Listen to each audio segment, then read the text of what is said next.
ના ના મોતી કાકા હો વાત ની એક વાત મારા આ બાગાસુલ જોડે મેન નહીં આવે એટલે નહીં આવે. અરે પણ થયું હું એ તો કયો મને કોક. આ માણસની આખી જિંદગીમાં મારા માટે એક વાર ગિફ્ટ નહીં લાવ્યો. જીવનમાં પહેલી વાર ગિફ્ટ લાવ્યો નહીં. મને દુકાનવાળો મને ઘેર આવીને કહી ગયો કે આ માણસને બહાર ના કાઢતા મનાથી ખતરો છે. ઓ તારી કોનિયા, એવું તો હું લેવા ગયો તો લ્યા નેના દિયો. અરે વાત સોરો ને મોતી કાકા વાનું તો રોજનું છે. રોજનું નહીં હો કયા મોઢાથી કોમ જેવો કર્યો છે એટલે આ હું કહેવાના છે મોતી કાકા. હું તમને કહું છું કે આ બાગાલાલને કોઈ દન નહીં ખબર નહીં આજે હું હોજ્યું તે મારા માટે બજારમાં એ પેલું મોથામાં નાખવાનું બક્કલ લઈને આવ્યો. એ હઈ રાક્ષસી દોતવાળી વસ્તુનું ગિફ્ટ. હા તે પછી આ ઘેર લઈને આવ્યા ને એટલે મેં જોયું તે બક્કલ અંદરથી તૂટેલું હતું. ઓહો પછી તો ઘરની રાક્ષસી બગરજ ને. હા તે બેટા પછી મેં તૂટેલું જોયું એટલે મેં ઓન કીધું કે તમે બદલાઈને આવો બરાબર. પણ આ માણસ એટલો ભાગો આખલો કે દુકાન જ ભૂલી ગયો. મારે હું કેવું કયો તમને. ઓ તારી અલે આ ચેવું ઈમ હે ને ભૂલી ગયો. અલ્યા કાકા મેં એ દુકાનની નિશાની રાખી હતી કે ભાઈ સામાનમાં કોઈ ખરાબી નીકળે ને તો બદલાવા માટે. હા તે પણ આ શક્તિમાનના ભાઈ બુદ્ધિમાનની નિશાની હું રાખી હતી એ તો હોભળો તમે. હું નિશાની રાખી હતી. અરે તો હું જેવો દુકાનના બહાર નીકળ્યો ને એવો દુકાનના અડીને જ એક ચટપટારો કૂતરો બેઠો હતો તે મેં વળી એની નિશાની રાખી. પણ હું જાણે બક્કલ બદલાવા જોતા ને કૂતરો નતો એમાં પછી હું દુકાન ભૂલી. રે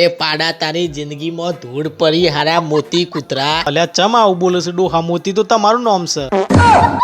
પછી મેન પિક્ચર તો હજી હવે ચાલુ થાય છે કે આ માણસ આખું બજાર ફરે ને ચોય કૂતરું ના મળ્યું ને એક દુકાન આગળ એ જ કૂતરું બેઠું હતું. તે કૂતરાને જોઈને આ માણસ સીધા એ દુકાનમાં પઈ જાય ને પેલા દુકાનવાળાને બિચારાને છૂટું બક્કલ મારીને બધું કહેવા માંડે કે આ ઉલ્લુ બનાવો છો ને આ રીતે ઘર આગળ છેતરો છો અને આ બક્કલ તૂટેલું આલ્યું છે ને આવું બધું કહેવા માંડે કે દુકાનમાં જઈને. એ હય પછી ઉભો હડું એ દુકાનવાળા એ જ બક્કલ છૂટું આવવાનું પાછું માર્યું. એ હય ચમ. અરે ચમ ત્યાં શક્તિમાનનો ભાઈ કૂતરાની નિશાની જોઈને મોબાઈલ વાળીને દુકાનમાં પઈ ગયો હતો.